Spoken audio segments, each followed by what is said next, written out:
institutions that have firmly entrenched themselves and become the dominant mode of being in the world, you can't typically do anything about that, right? It's really hard to knock down one of these megalithic institutions.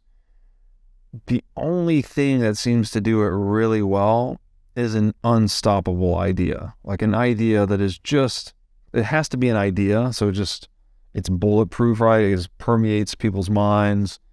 It wins hearts and minds by serving individual interest. Just like Zero served the individual interest of the merchant, and Bitcoin serves the individual interest of the entrepreneur in terms of preserving purchasing power across time. And that seems to be the only viable way that history shows us that otherwise immovable institutions can be brought down, is with this unstoppable idea.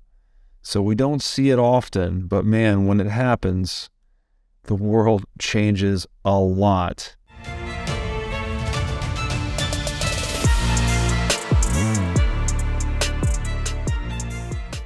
Hey everybody, welcome to the What is Money Show. I am thrilled to have you here joining me on my mission to help shine light on the corruption of money. Now, if this is your first time listening to the What is Money Show, I strongly recommend that you go back to episodes 1 through 9 first, which lays a lot of the groundwork for many of the concepts that we explore on the show. These first 9 episodes are my series with Michael Saylor, and thousands of people have told me that this is the best podcast series they've ever heard, hands down, and that it was instrumental to their understanding of money and Bitcoin. So if you're looking to start a deep dive into the nature of money, I don't think there's any place better that you can start other than episode 1 of this show. Now, a little bit about this show and how it makes money. The What is Money Show is 100% sponsor based. So all of our revenues are derived from direct sponsorships. And I strive to be very selective about the sponsors that I work with, specifically only using sponsors that I use personally, and also choosing sponsors that have values which are well aligned to the values expressed on this show, such as freedom, education, self-sovereignty, etc. So what I'm going to do now is a few ad reads right at the top of the show, and then I'll do a few more ad reads in the middle. And I hope you'll take the time to listen to them, as again, these are hand-selected sponsors, and I think you'll like what they have to offer. Today's podcast is brought to you by In Wolf's Clothing. Wolf is the first startup accelerator dedicated exclusively to the Bitcoin Lightning Network. 4 times per year, Wolf brings teams from around the world to New York City to work with like-minded entrepreneurs, pushing the boundaries of what's possible with Bitcoin and Lightning. The program is designed to help early-stage companies achieve product-market fit, develop their brand, secure early-stage funding, and grow businesses that help fuel the global adoption of Bitcoin. So go to wolfnyc.com to learn more about the program or apply. Again, that's wolfnyc, wolfnyc.com. Hey everybody, welcome back to the What is Money Show. We are going to continue our exploration into the written work that I did back in 2020 titled The Number Zero in Bitcoin. And I'm picking up today on a section titled The Philosophy of Zero. And this section, we're going to go into a couple of things. One is this sort of different form of logic that existed in Eastern philosophy. We're going to look at that through the lens of mathematics, actually, and how it parallels some of the things we discovered through the invention of zero mathematically. And then we're going to talk about how that gave rise to a very different version of the world, let's say. Zero just was something that profoundly changed the world as we know it, and that it gave rise to things like the negative numbers, the imaginary numbers, calculus, which underpins a lot of the modern scientific paradigm. So this is going to start out a bit philosophical, but then it'll branch into mathematics, and then we'll get into kind of the practical implications of the emergence of zero. So hope you will enjoy this. I opened this section with a quote from one of the most ancient texts in the world, the Rig Veda, where it is written that, quote, In the earliest age of the gods, existence was born from non-existence, unquote. And so zero, as we touched on in the last episode, zero arose from the ancient East, right? It came out of India. It spread through the Asian continent into the Arab culture through trade, as we described with the merchants. And even Buddha himself, actually, which obviously Buddhism is a very significant feature of the East, was a known mathematician. Actually, in the stories, Buddha used his skills. The book is titled Lalita Vistara, where it's described that the Buddha is excellent with numbers, and it was a skill that he used to woo a certain princess. What's interesting, though, about Buddhism is that there's a logical character that is explored in the philosophy that's different than what we think of as logic. So it's like a different flavor of rationality, where we tend to think of things as like true or false, right? Like the binary true or false. And in Buddhism, there's something more continuous, more complex. And this reflects a mathematical structure that we'll get into shortly. So in Buddhism, the logical character of the phenomenological world, again, it's more complex than true or false. And this is an excerpt from the Buddha, actually, from the book that I mentioned earlier by the Buddha. And he writes that, quote, anything is either true or not true, or both true and not true, or neither true nor not true. This is the Lord Buddha's teaching, unquote. So this is very confusing, right? This is not how we are traditionally programmed to think. We think there's either, there's the real world out there, there's our subjective interpretation of it, and the subjective interpretation either matches the objective world or it does not, right? It's true or false. But the logical character explored here is again much more complex and difficult to grasp, but as we'll see, it actually can be more useful when you're looking at things like complex numbers and complex systems and complex mathematical reality. And so that particular passage is referring to what is called the tetralemma. It's also called the four corners of the Catuskoti.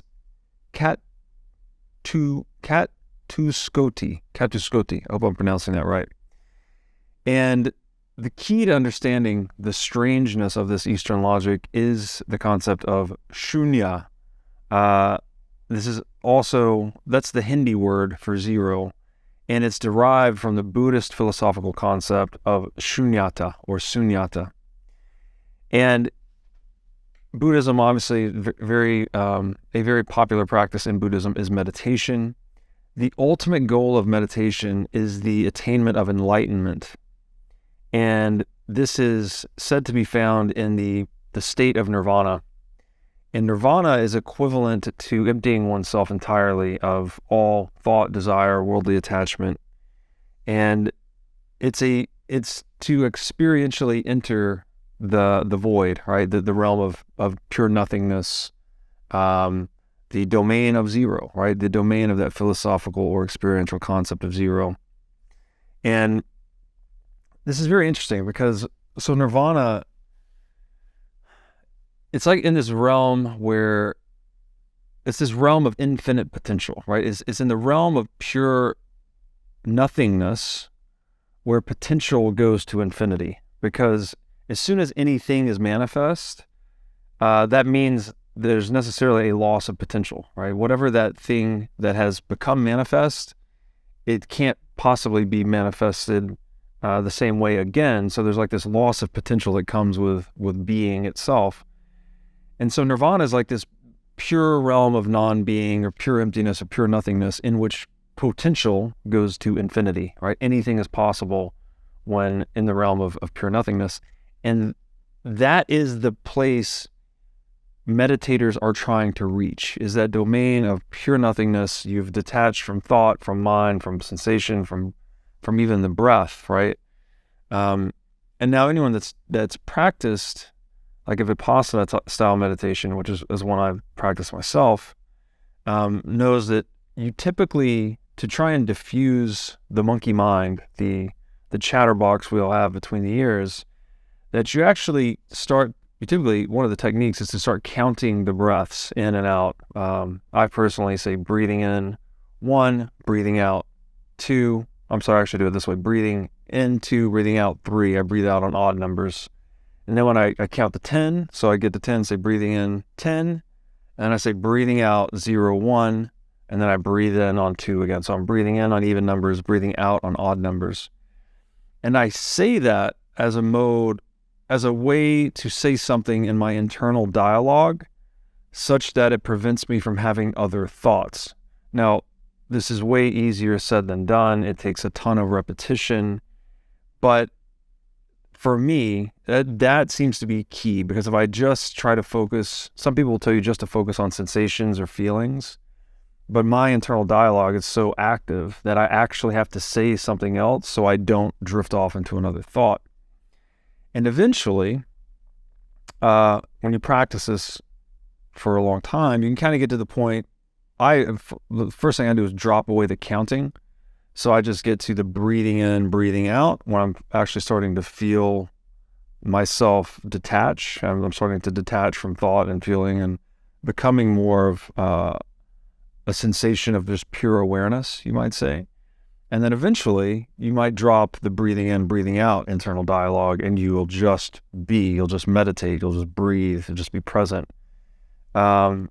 Difficult to get there. Like, it usually takes me more than 20 to 30 minutes. So like in a 1 hour meditation, I usually get there in the second half. I don't always stay there the whole time. Sometimes you fall in and out. Sometimes you don't get there at all. It just kind of depends on the day and how active your mind is. I find it to be easier after exercise when the body's physically exhausted. But anyways, that's just kind of a description of my experience, at least, of getting to that place of nothingness where you're like actually not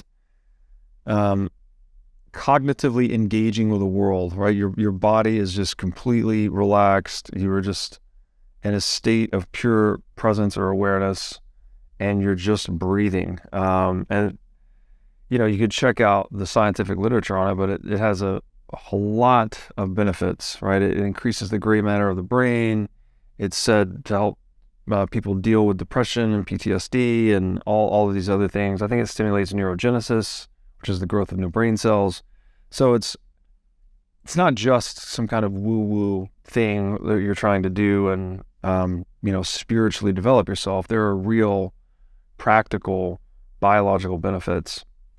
And so there's a book talking about this place, the void or nirvana, this place you're trying to get to in meditation. It's a Buddhist writer, actually. His name is Thich Nhat Hanh. And he describes Shunyata in the following way. He writes, quote, "The first door of liberation is emptiness, Shunyata. Emptiness always means empty of something. Emptiness is the middle way between existent and non-existent. Reality goes beyond notions of being and non-being. True emptiness is called wondrous being because it goes beyond existence and non-existence. The concentration on emptiness is a way of staying in touch with life as it is, but it has to be practiced and not just talked about," unquote. So it might be hard for us to conceptualize even the idea of non-being if we consider that being itself is the totality of all of our experiences.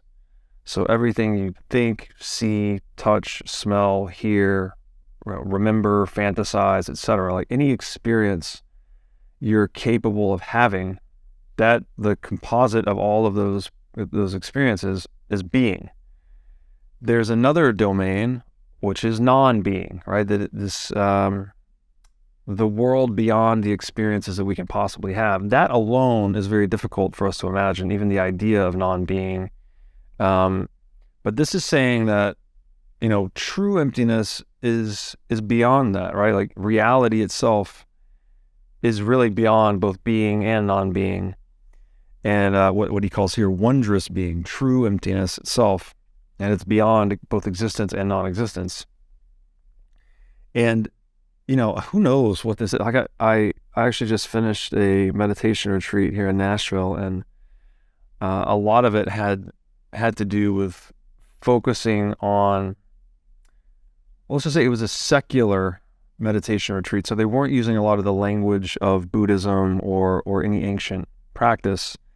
And they were instead focusing on going into the quantum realm, right? That you're actually, as I understood it, they're representing this place of Shunyata or Nirvana as like the actual quantum realm where, as we've learned through science, there is a realm that is beyond space and time, right? If you've ever heard of the concept of quantum entanglement, where two particles can be brought together, quantumly entangled through a certain process, and then you can then separate these particles as far as you want, light years apart, and then what you do to one of those particles instantaneously affects the other. Like it's a causal principle that exceeds the speed of light, because it's somehow operating through this field, this quantum field that's transcendent of space and time in a way that we don't fully understand, but it's real, right? It's not just,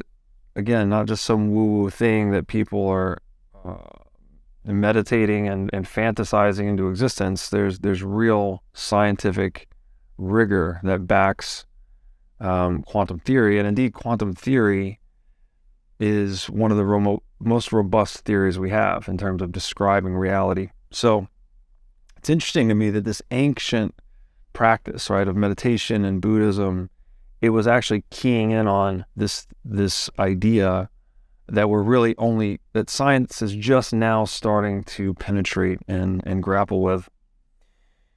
And the things that Buddhists learned about Shunyata, again, these were discovered in meditation. This wasn't through the scientific method. This wasn't with any kind of advanced instrumentation.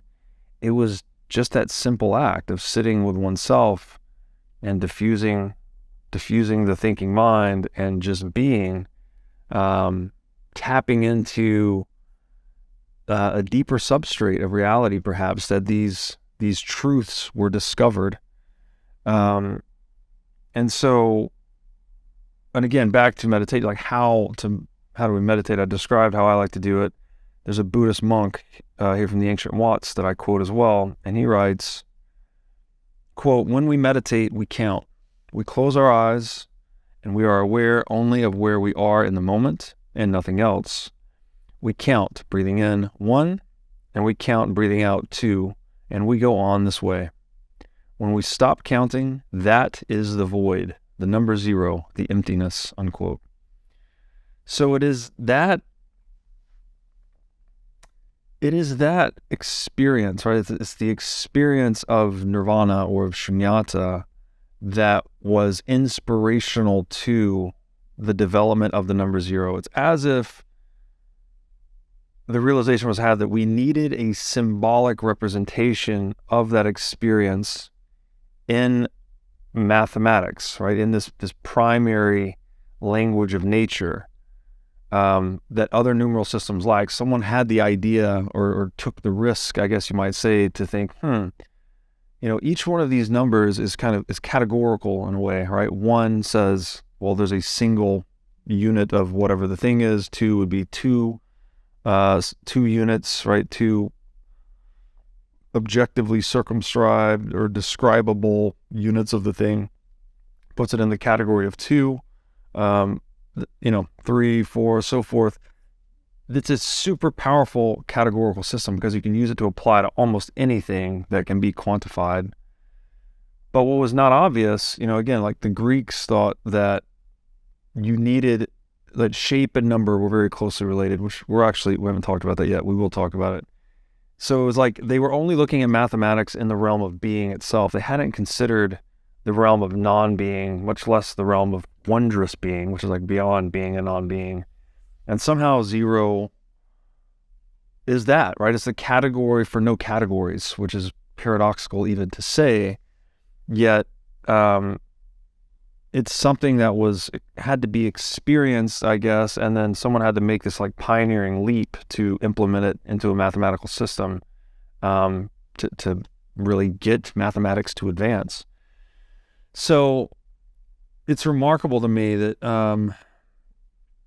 you could think of, and this is all really hard to talk about, by the way, words start to fall short here, but there's like between existence and non-existence, there's emptiness, or maybe in emptiness, there's existence and non-existence. And zero, zero was the symbolic representation we used for that. And so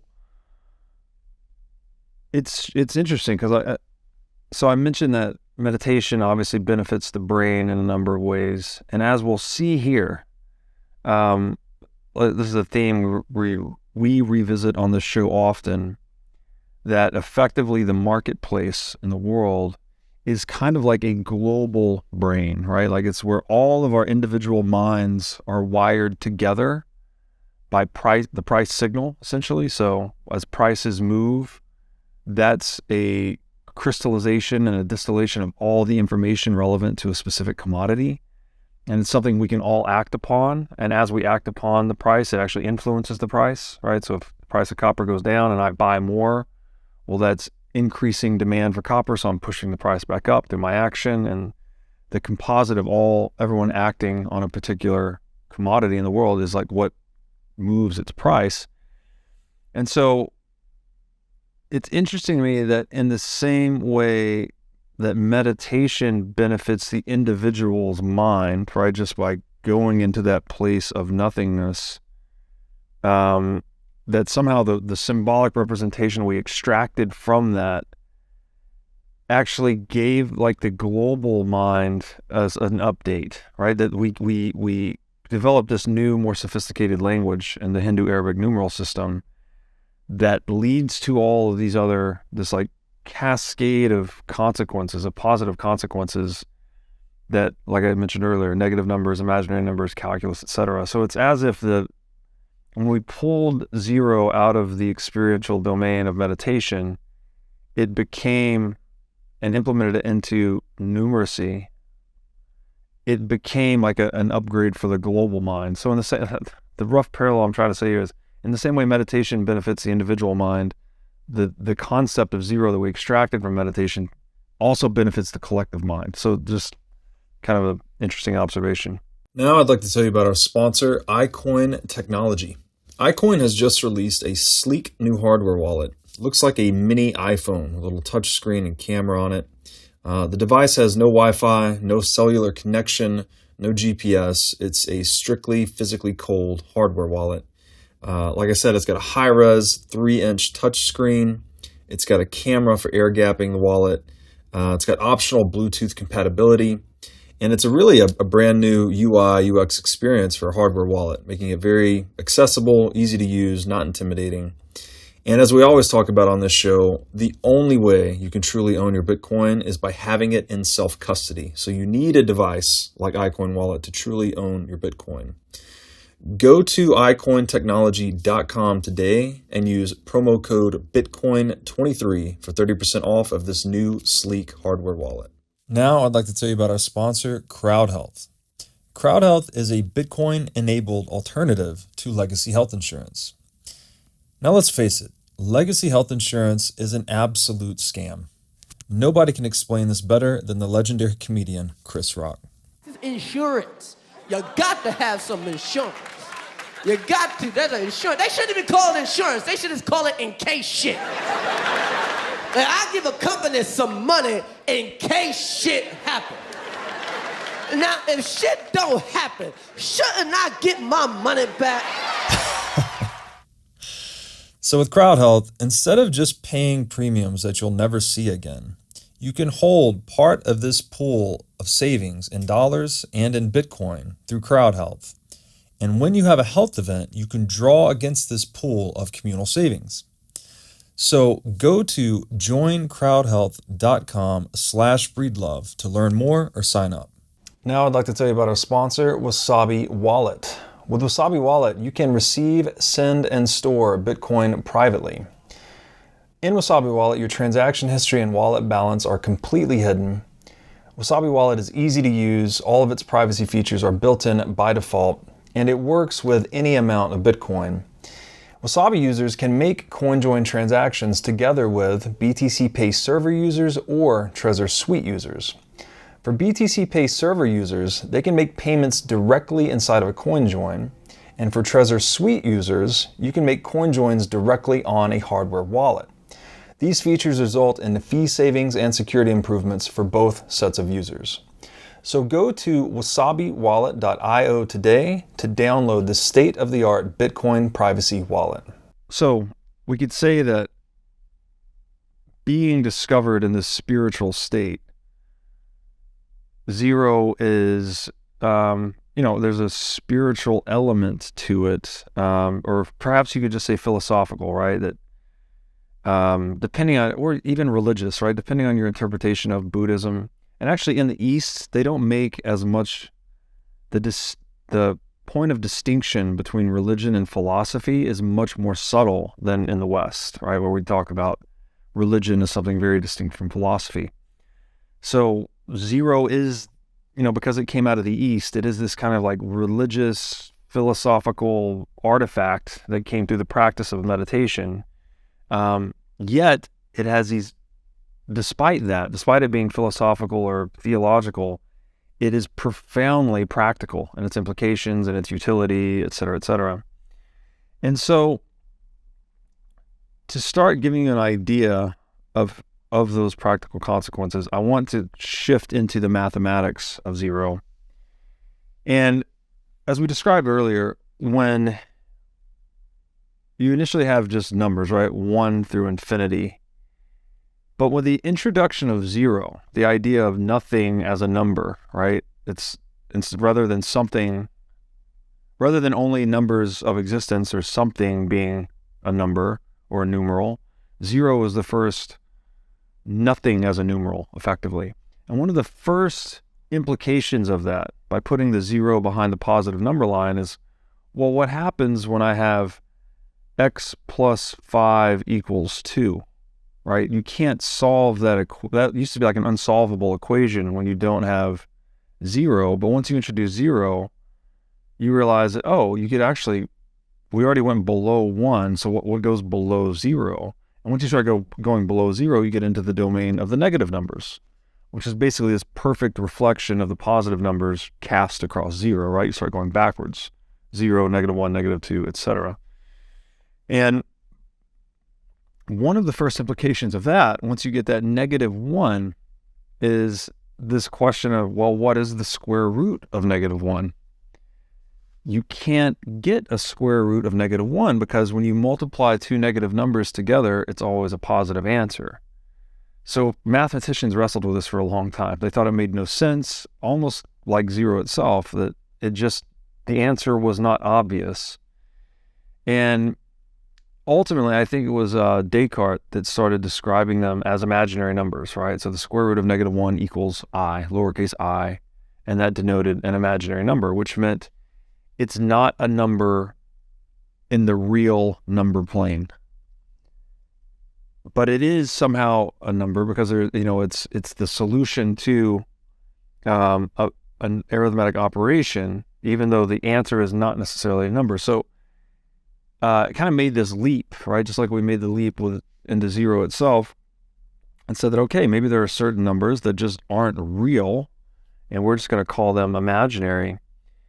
And the next leap that was taken was someone decided that, okay, let's plot, because also it was Descartes that came up with plotting numbers. I forgot, what is it called? Basically, where you're plotting numbers on a graph, right? You probably remember the x-axis and the y-axis from school. You can plot these different equations and it'll draw lines or parabolas or whatever the shape may be. Well, someone took the pioneering leap to say, what if we take the real number plane as one axis, and then we plot the imaginary number plane on a different axis, on a perpendicular axis. And this gives you a very interesting, like, rotational thing, a rotational axis. And so there's a picture of this in the piece, but basically when you take these, this 4-axis,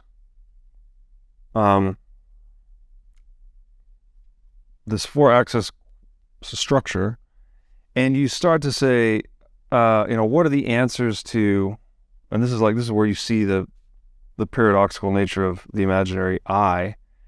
If you consider the equation plus or minus x squared plus 1 equals 0, it comes with 2 possible answers. And so you get this where you're like starting on the real plane, or you might just have 1, right? Then you start to see the answer to that. The 2 possible answers to that are either I or negative I. So you'd actually, which is equal to I cubed, by the way. So you start to plot these answers, you see that they rotate around this axis. It goes from the real number plane into the imaginary plane, back into the real plane, back into the imaginary plane, back to the real plane. And depending on how high you exponentiate those answers, it keeps rotating around.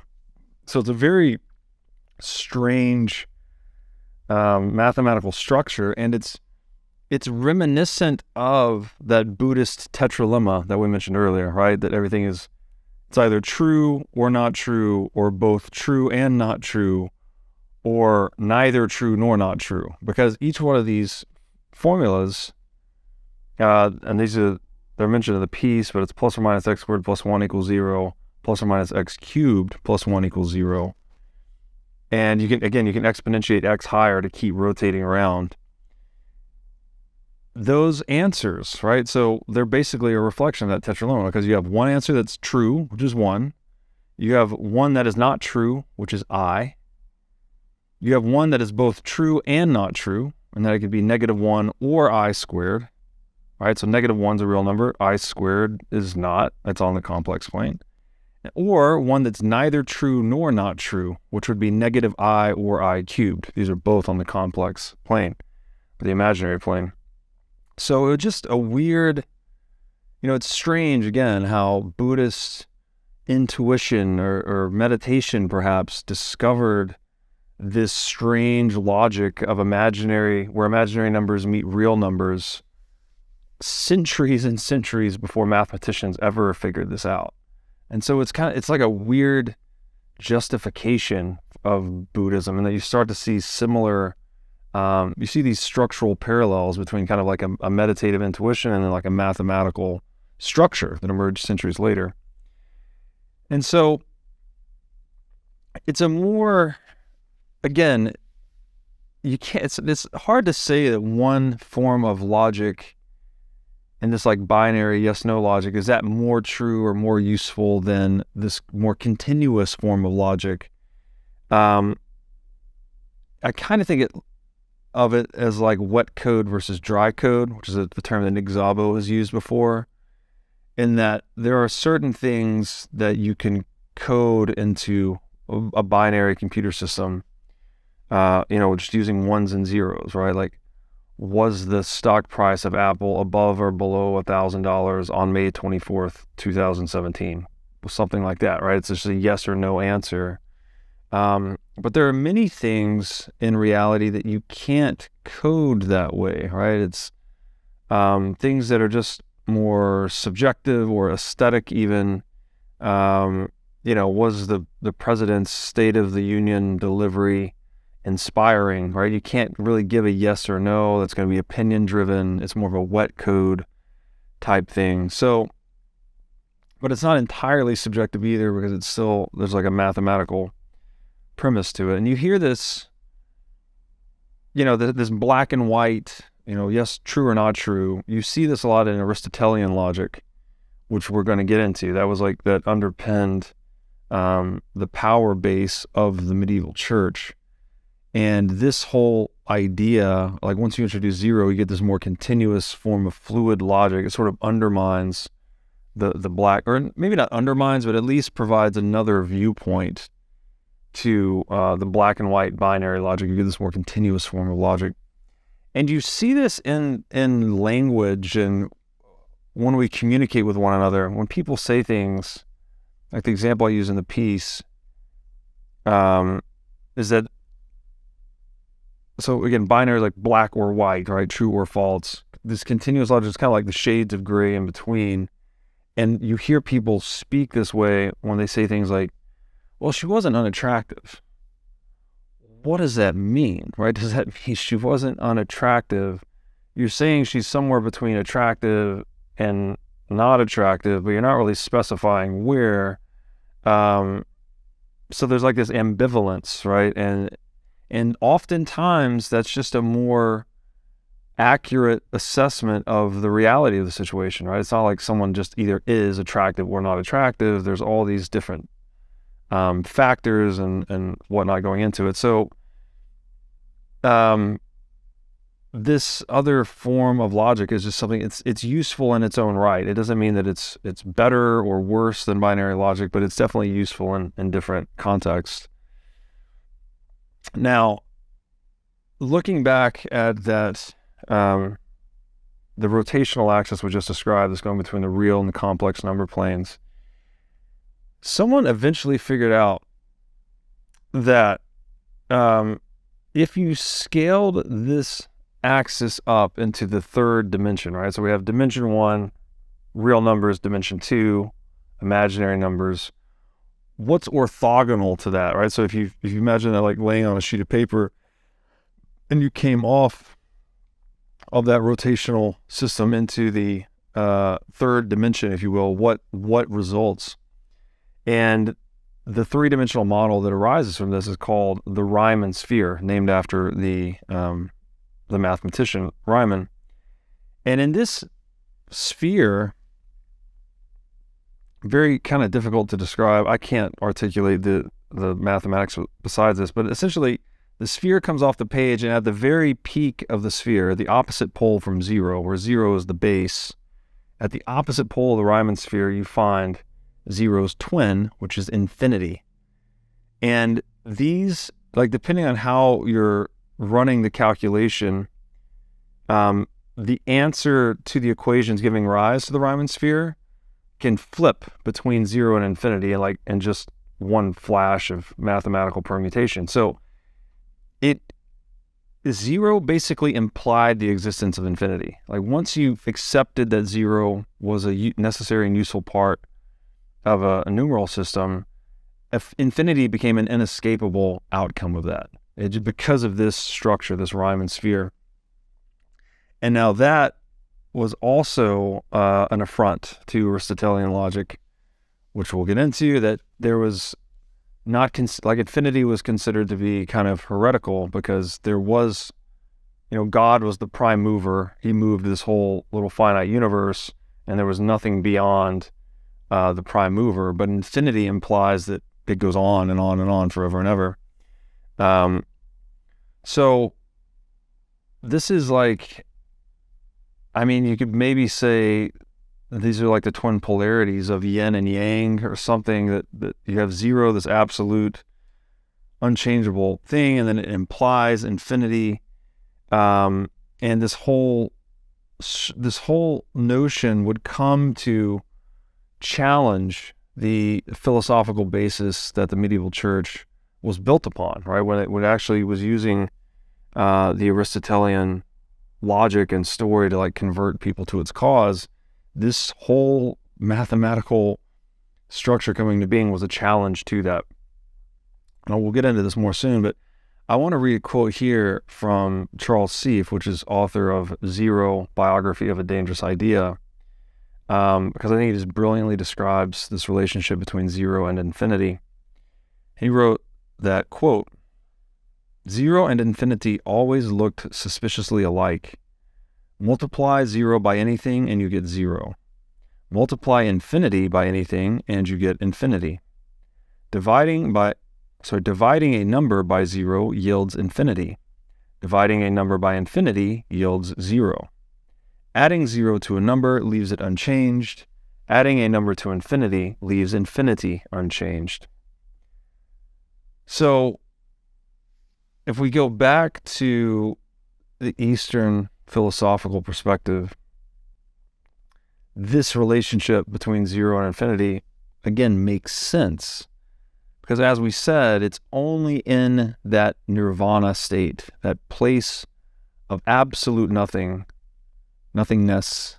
that potential becomes infinity, right? That everything is possible when nothing exists. But as soon as something exists, there's at least some potential, some decrement to potential, right? It's below infinity. It's a little bit less than infinity.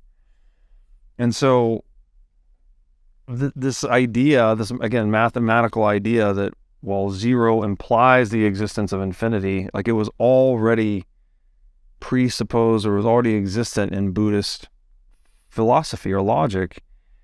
And in Buddhist philosophy, it's nothing is separate from anything else. Everything is endlessly intertwined. Is this vast causal network where everything is linked to everything else. Nothing is considered to have its own isolated, non-interdependent existence. Like, it's just everything exists in relationship. Relationship is primary, you might say. And the Buddhists call this dependent co-origination, meaning that all things depend on one another. Everything is connected. Everything depends on everything else. Everything affects everything else. And the only exception to all of this codependent origination is that realm of pure nothingness, nirvana, right? Where you're in pure emptiness. There is nothing. There is no existence.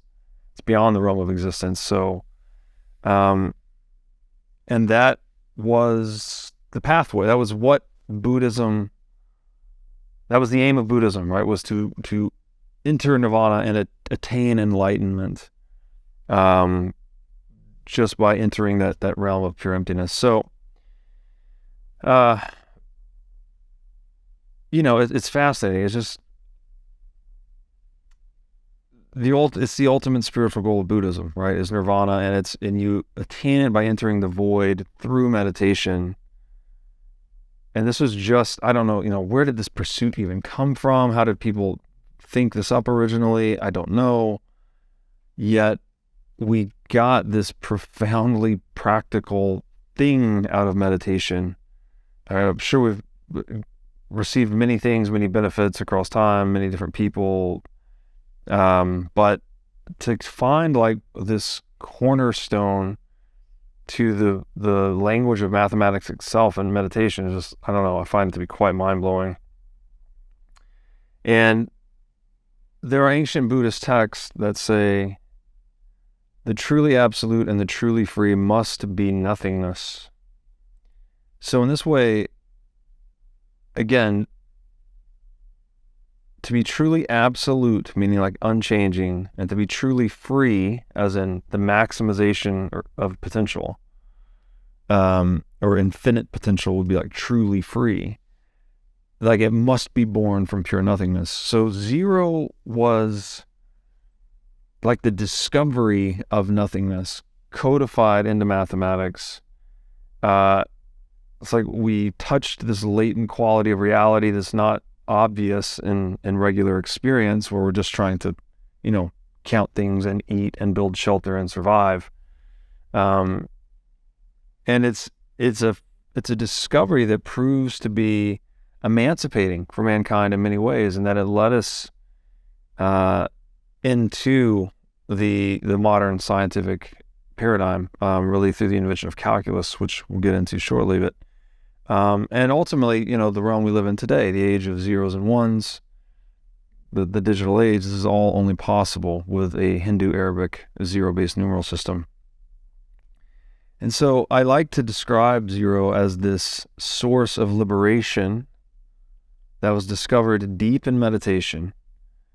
And we found it in or near nirvana itself. And this was, to Buddhists, this was like, zero is almost like a whisper from the universe, or from Dharma, or from God, or whatever word you want to put here for the transcendent realm, the quantum realm, whatever you want to call it.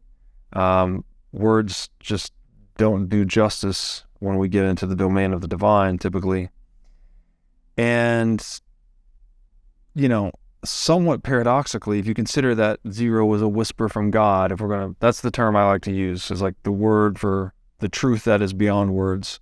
I call it God. I grew up in the Christian South. That's the word we use. Use whatever word you like. Somewhat paradoxically, though, this discovery, right, this zero that was a whisper from the experience of God in meditation, would become the component, really the primary component that would shatter the institution that was dominating the world centuries later through monopolizing access to God, which was the medieval church. And it was also a critical piece, like, as we'll get into in a bit, in not only facilitating the gold standard, because the global gold standard came to be once the world was wired together with telecommunications, such that the whole world was able to move to a single monetary standard. That's really when gold got promoted. And we had this like global gold standard was through the facilitation of global telecommunications. That was all dependent on zero. And then also Bitcoin, right? Bitcoin is this new digital gold dependent on cryptography, dependent on software, hardware, etc. All of these things are only possible through the invention of zero. So it's hard to understate how impactful this strangely simple discovery or invention, right? Again, is it an invention? Did we just invent the numeral zero to symbolize the discovery of the void or Shunyata? Or do you call zero like a number that exists independently of us? What, I don't know. Language, again, sort of falls short here. But I guess the point there is the two key inceptors for Bitcoin. It's like you had to have zero to get telecommunications, to get the internet, telecommunications, gold standard, internet. And then if you combine those three things together, like internet plus gold standard, you get Bitcoin, right? Bitcoin's just taken the economic properties of gold and the internet, combined them and really optimized the best of both and discarded the rest. So it was, this philosophical concept of zero is just quite mind-bending. And now I think we should pivot to talking about the implications that the emergence of the number zero had on the dominant institution of the day over the centuries, which was the church, the medieval church. Now I'd like to tell you about our sponsor, Bitcoin Conference 2023. This 3-day event will be held May 18th through 20th in Miami Beach. This is going to be the biggest event of the year, as it always is. And the past 2 years in Miami have simply been amazing. Day 1's Industry Day. Days 2 and 3 are going to be open to general admission. And I'd say this is a great place to go and network with Bitcoiners or even look for a job. Just a really all-around great experience. There's a fantastic speaker lineup, including Michael Saylor, Zoltan Pozar, Lynn Alden, Alex Gladstein, many others. And last year, we did a 10 million sats giveaway for this event, and we're going to do it again this year. So to get discounted tickets and enter for a chance to win 10 million sats, go to b.tc/conference and use code Breedlove. Now I'd like to tell you about our sponsor, Casa. Casa makes it simple to buy and secure your Bitcoin without wondering whether you're doing it right. Specifically, Casa provides a multi-key custody solution, which is by far the most secure way to custody your Bitcoin. Now, when I talk about Bitcoin being theft-proof money or inviolable private property, a multi-key custody model is exactly what I am talking about.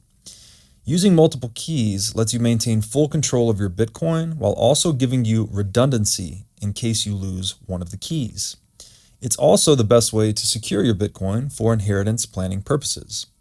So go to keys.casa, that's C-A-S-A, today to sign up and use discount code Breedlove. Before we get into the church, we have to talk about the ancient Greeks. And the ancient Greeks, largely influenced by Pythagoras, Aristotle, Ptolemy, core to their philosophical conception of reality was that there's no void, no nothingness, no zero.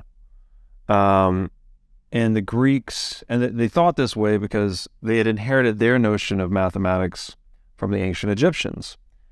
And the ancient Egyptians, and thus the Greeks, they made little distinction between shape and number. So again, it was this, they were kind of only operating their mathematics in the realm of being.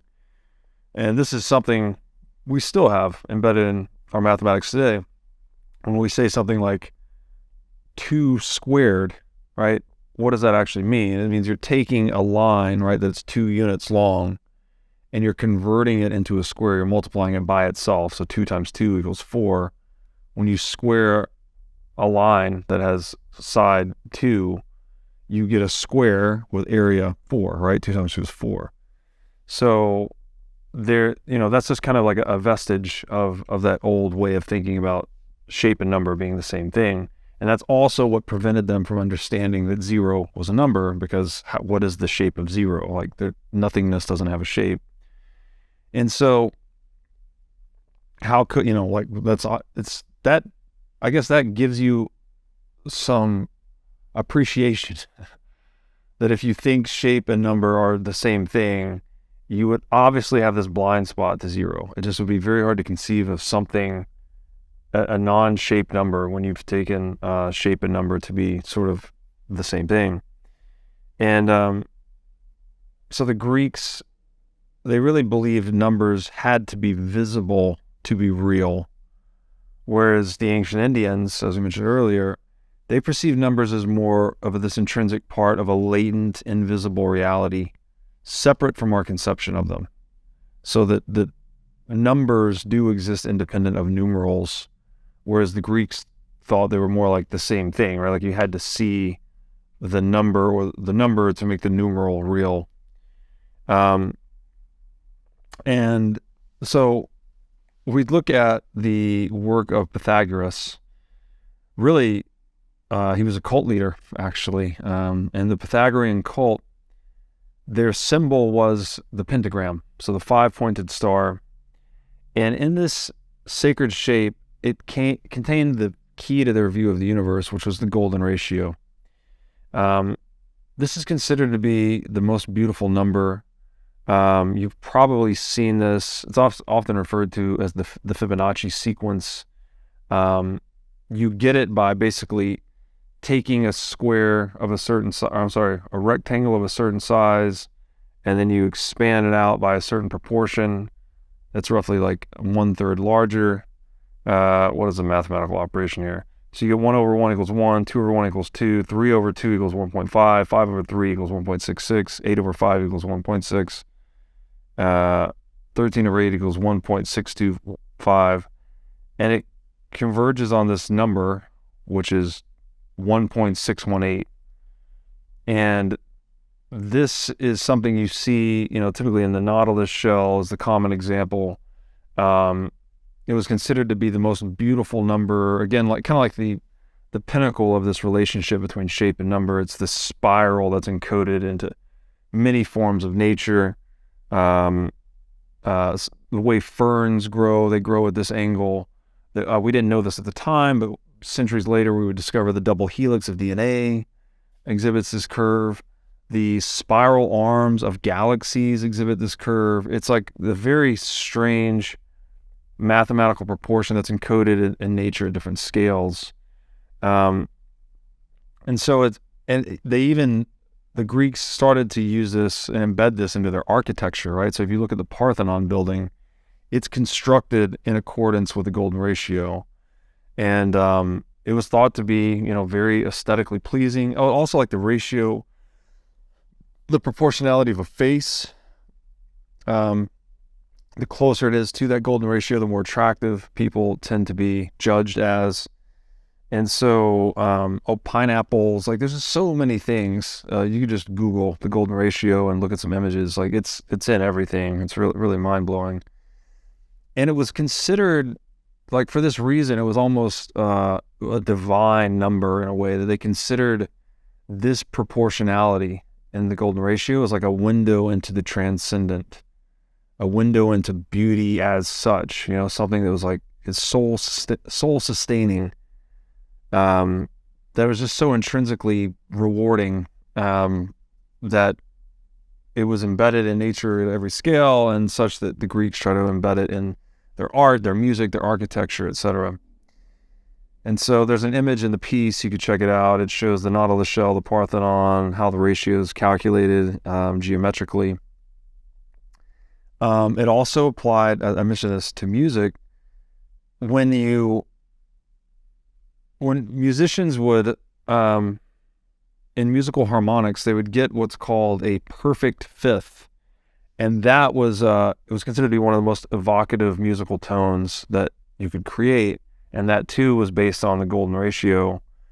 And there was on the flip side, there was another type of sound called discordant tritones, really just called tritones, but they were discordant and they were known to be like the devil in music. And this was something that was not, that was distant from the golden ratio.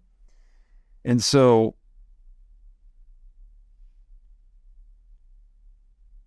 and the music was very important to the ancient Greeks, because they actually viewed the cosmos and the heavens to be this symphony of spheres, right? They called this the music of the spheres, was what Aristotle would later call the celestial spheres model, and that the movements of planets and heavenly bodies generated this symphonic harmony of the spheres, and that they created like a music, like a celestial music that suffused everywhere into the cosmic depths.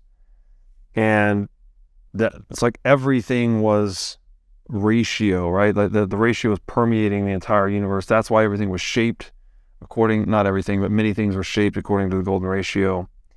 And there was just this supernatural connection between the ratio itself and aesthetics and life and the cosmos. And it really became a central tenet of Western civilization itself, and that it upheld the divinity of the church, right? That in the ancient Greek celestial spheres model, a very important point that applies to this piece is that it was considered to be strictly finite.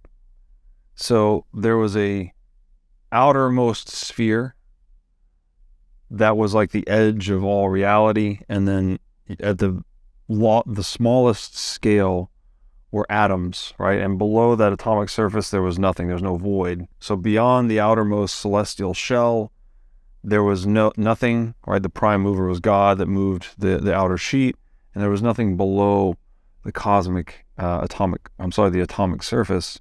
And so you had no infinity and no void, right? It was this finite universe. And again, as we mentioned earlier about zero, basically once you get zero into the negative numbers, into the imaginary numbers, into the Riemann sphere, infinity is a reflection of zero. So zero implies the existence of infinity in like an irrefutable way. And so for that reason, zero posed a major threat to the conception of a finite universe. And it was this finite universe model that was necessary to the dominion of the church. And so after the fall of the Roman Empire, the church basically became the dominant institution in the world. And it did this, or it substantiated itself as the gatekeeper to heaven. So it was the intermediary between people and God, right? Like you had to go through the church. You had to, jump through the hoops and, perform certain rituals and make sure you paid a certain amount of money and all of these things to get into heaven. And anyone who crossed the church or fell out of favor with the church, they could find themselves or their family members barred from the gates of heaven. And this was a pretty damning thing for people that like really believed, deeply that was everything, right? That was their only way to God was through this institution. So this institution had a very inordinate sway over people's minds and hearts, just by virtue of this claim that they're basically the dominant institution on the earth. which was seen to be the center of that finite universe. And so if they're the dominant institution of the center of the universe, they're kind of like the dominant institution of God's universe. And so it was a claim, right? The church claimed to have absolute sovereignty in the world, on earth, right? Only below only God. But that claim to absolute sovereignty was premised on this finite universe model. So any threat to that finite universe model would really threaten the dominion or the sovereignty of the church itself. And so, as we'll get into here, this symbol for the void, because it implies infinity, it sort of undermines that finite universe model and is therefore heretical to the existence of the church, or at least the power base or the explanatory framework for the church's dominion. And this, I think, is an interesting parallel too with Bitcoin later, in that we have now this discovery of absolute scarcity that Bitcoin represents, right? Kind of like a zero growth asset, right? Or a fixed supply asset that's actually undermining the dominion of the Fed or the dominion of the central bank in the world today, and that we now have a money that undergoes zero supply growth, right? Zero terminal supply growth that undermines this false religion of ever expanding money supplies. And I think, for reasons we'll get into later, I think in the same way zero sort of leads to this chain of events that ultimately brings down the church, I think Bitcoin's going to do something similar to the central bank. So back to the ancient Greeks, though. The biggest failure of ancient Greeks, for all their genius, they had so many breakthroughs in engineering and in philosophy and combat and military technologies, et cetera, a very successful, the most successful civilization in all of history at the time. But their biggest failure really was their flawed mathematics. They had bad mathematics because they did not, using Roman numerals, it was a system that did not tolerate, well, it's not just the mathematics. It's holding on to that worldview that doesn't tolerate zero or the infinite.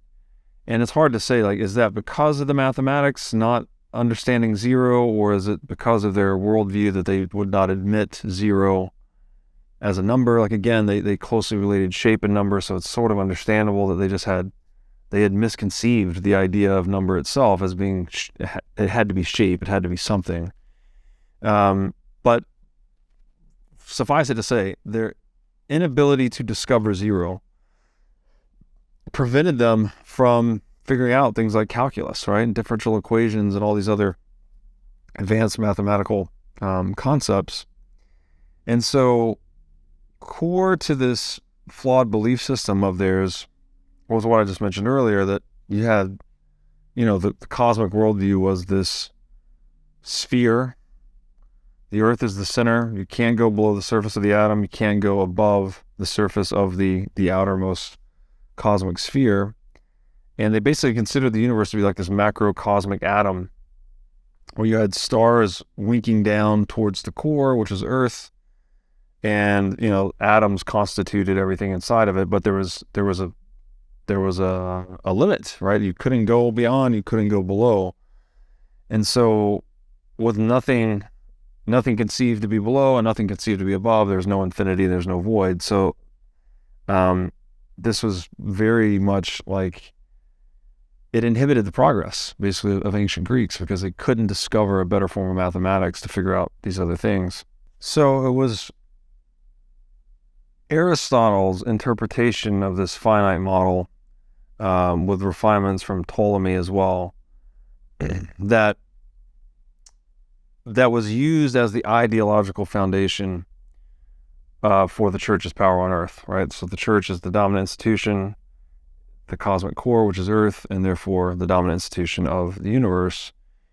And in that Aristotelian conception, the force moving that outer shell was the prime mover, God, right?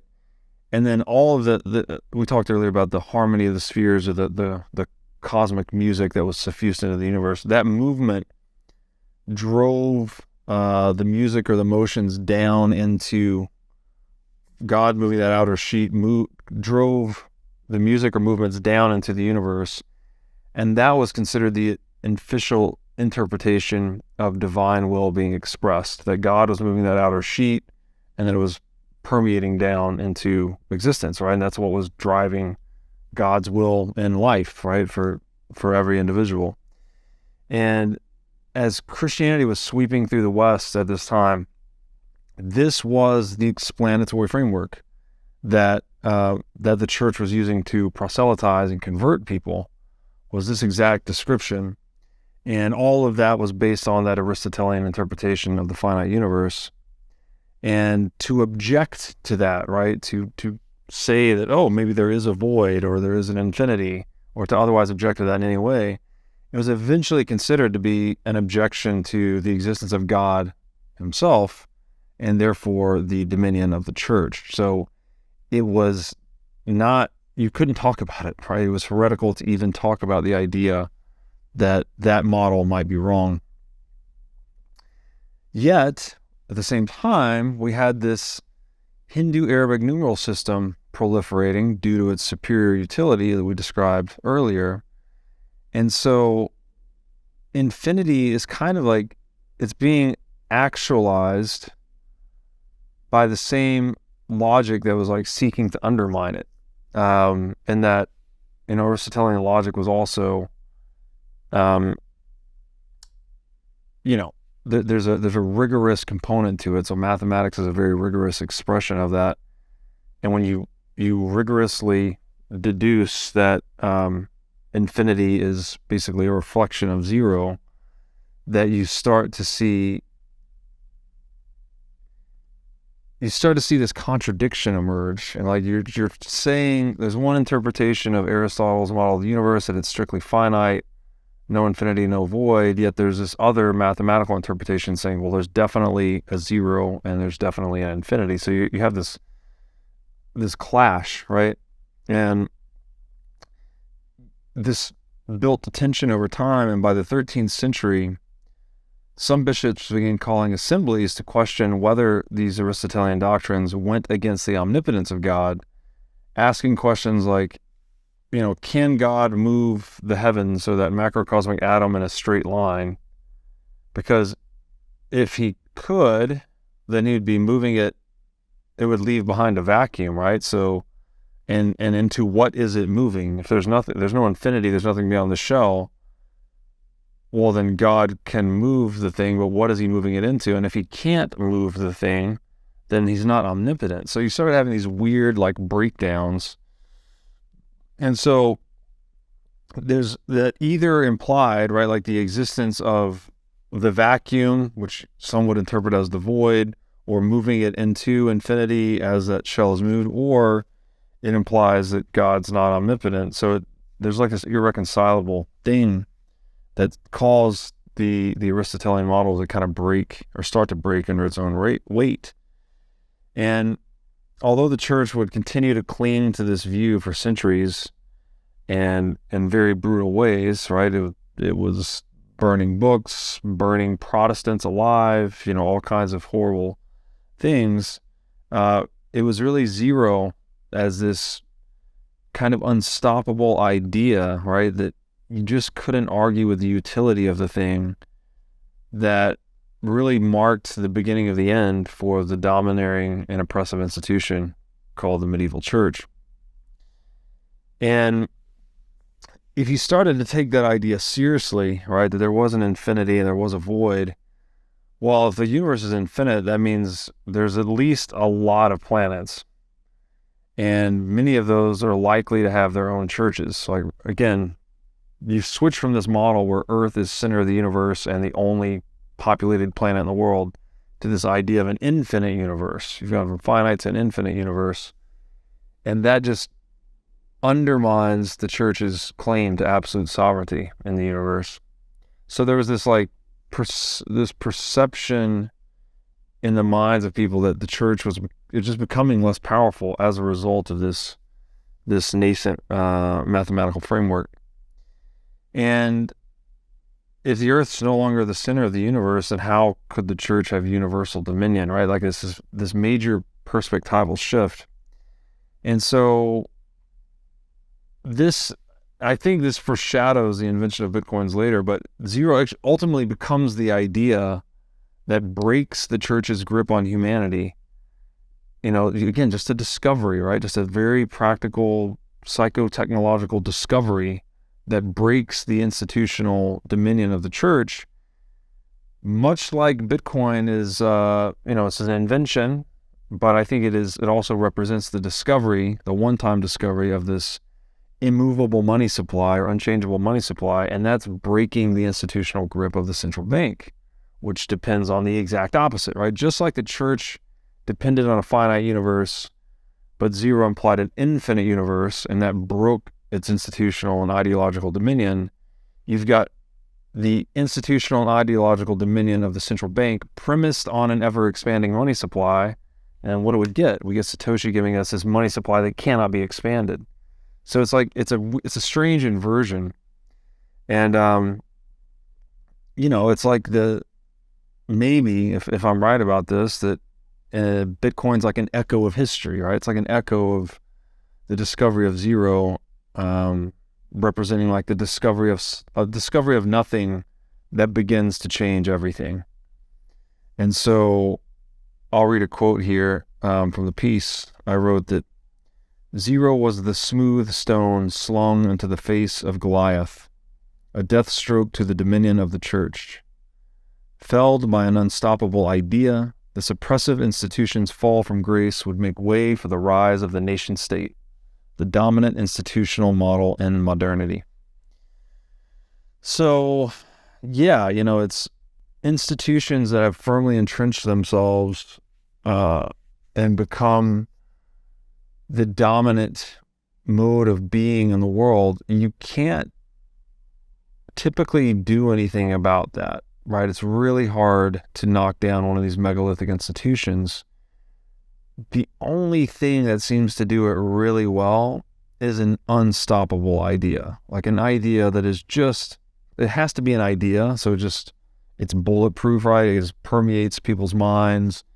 It wins hearts and minds by serving individual interest, just like zero served the individual interest of the merchant, and Bitcoin serves the individual interest of the entrepreneur in terms of preserving purchasing power across time. And that seems to be the only viable way that history shows us that otherwise immovable institutions can be brought down, is with this unstoppable idea. So we don't see it often, but man, when it happens, the world changes a lot. So where I'd like to go next is talking about zero as what I call an ideological juggernaut. So it starts to just change so many things as it gets assimilated into the world.